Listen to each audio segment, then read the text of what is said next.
اور اس تحریری حکم نامہ کے اندر جو ہے وہ کہا گیا تھا کہ 164 کے تحت بیان کو کسی ملزم کے خلاف استعمال کرنا ہو تو لازم ہے کہ بیان اس ملزم کی موجودگی میں ریکارڈ ہوا ہو، جس کے خلاف بیان استعمال ہوا ہو اسے اعترافی بیان دینے والے پر جرح کا موقع بھی دینا چاہیے۔ اس حقدار کا بیان شریف خاندان کی موجودگی میں ریکارڈ نہیں ہوا، نہ ہی شریف فیملی کو اس حقدار پر جرح کا موقع ملا، اس لیے قانون اس بیان کو شریف خاندان کے خلاف استعمال کرنے کی اجازت نہیں دیتا۔ یہ حدیبیہ کیس کے اندر کہا گیا تھا۔ اب سوال یہ ہے کہ جن 28 گواہان کے جو بیانات آج جن کے تحت ہم یہ سن رہے ہیں کہ جی وہ ان کو 14 سال کی قید ہو جائے گی، کیا انہیں عمران خان کی موجودگی کے اندر ریکارڈ کیا گیا ہے؟ سوال جواب ہے نہیں۔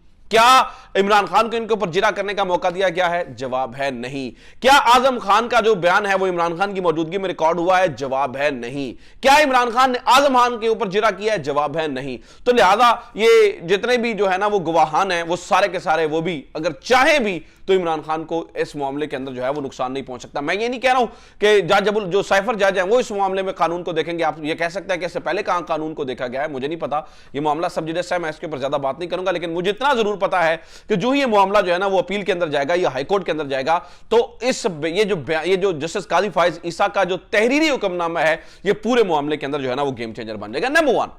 نمبر 2 ناظرین کرام، جو لوگ قانون کو سمجھتے ہیں اور جو لوگ جو ہے نا وہ ان چیزوں کو سمجھتے ہیں انہیں اس چیز کا اندازہ ہے۔ میں وہ 14 سال والے معاملے کو دوبارہ لنک کر رہا ہوں۔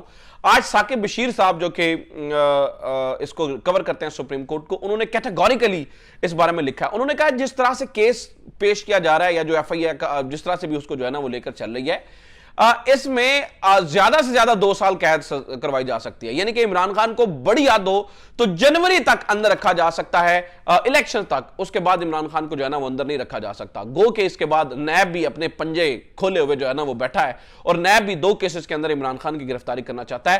تمام تر جو ہے نا وہ کوششوں کے باوجود بھی عمران خان جو ہے وہ 28 جنوری کے آگے جو ہے نا وہ جیل میں رہتے ہوئے نظر نہیں آ رہے ہیں۔ اس کی وجہ یہ ہے کہ اس کیس کے اندر یہ کیس اتنا کمزور ہے کہ اس کیس کے اندر عمران خان کو 14 سال قید کی سزا نہیں سنائی جا سکتی۔ اس کی وجہ یہ ہے کہ 14 سال سزا سنانے کے لیے یہ ثابت کرنا ہوگا کہ سائفر سے دشمنوں نے یا کسی دشمن ملک نے فائدہ اٹھایا، یہ ثابت کرنا ہوگا کہ کسی دشمن ملک کا اس سے کچھ کنیکشن تھا، وہ ثابت نہیں ہوگا۔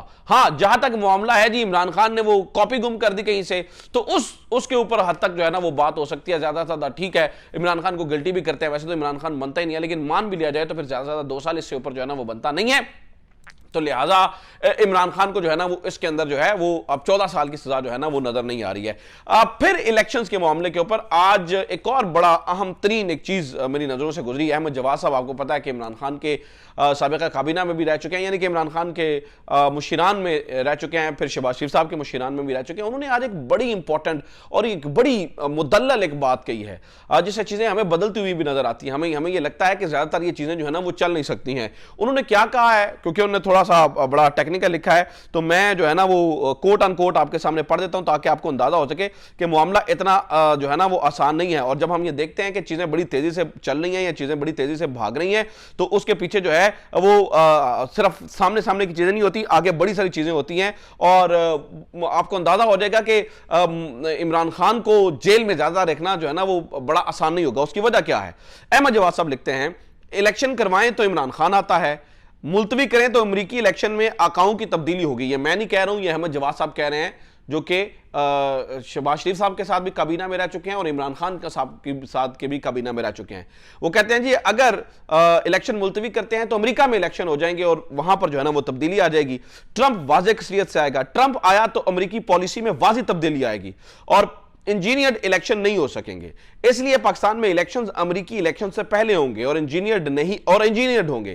ابھی صرف یہ بتا سکتا ہوں کہ امریکی سفیر اس ٹائم لائن کو ذہن میں رکھتے ہوئے پاکستان کے طول و عرض میں دورے کر رہا ہے۔ یہ احمد جواد صاحب کا کہنا ہے جو دونوں کی ساتھ کابینہ میں رہ چکے ہیں۔ لیکن انجینئرڈ الیکشن کے نتیجے میں آنے والی حکومت بھی امریکی پالیسی کے لیے سودمند نہیں رہے گی اور نئی امریکی حکومت اپنا دستہ شفقت اٹھا لے گی۔ چین اور روس پہلے ہی ناراض ہو چکے ہیں، بھارت دشمن ہے، اب افغانستان بھی دشمنوں کی فہرست میں چلا گیا ہے، ایران ویسے ہی ہمیں پسند نہیں، پھر اتنی بڑی دنیا میں اکیلے کیسے گزارا ہوگا۔ بات اتنی ہے کہ آگے گہری کھائی ہے، پیچھے شیر ہے، جائیں تو کہاں جائیں، سب سے پنگا لے لو، عوام سے پنگا مت لو۔ یہ احمد جواد صاحب لکھ رہے ہیں۔ انہوں نے کہا ہاں معیشت انجینئرڈ الیکشن سے نہیں سنبھلے گی، اس لیے سن 2024 تو یا تو کریش لینڈنگ ہوگا یا پھر ٹیک آف کا سال ہوگا. تو چیزیں ایسے نہیں سنبھلا کرتی ہیں. تو عمران خان کو 14 سال جیل کے اندر ڈالنا یا 14 سال کی سزا سنانا آسان نہیں ہے, کیونکہ یہاں پر تبدیلیاں آ رہی ہیں تو پھر عالمی طور پر بھی احمد جواد صاحب کے مطابق کچھ تبدیلیاں آ رہی ہیں جو اس پورے معاملے کے اوپر ڈائریکٹلی اثر انداز ہوں گی. تو ٹھیک ہے, شہباز گل صاحب کی معلومات درست ہوں گی, لیکن چاہ کر بھی یہ ناممکن نظر آتا ہے. اور بالکل بھی جو ہے نا, بے شک 28 کی جگہ 2800 گواہان اس طرح سے آ جائیں کہ جہاں پہ اگر قانون کو فالو نہ کیا جائے تو پھر چیزیں جو ہے نا وہ مشکل نظر آئیں گی. اپنا خیال رکھیے. خدا حافظ. پاکستان زندہ باد.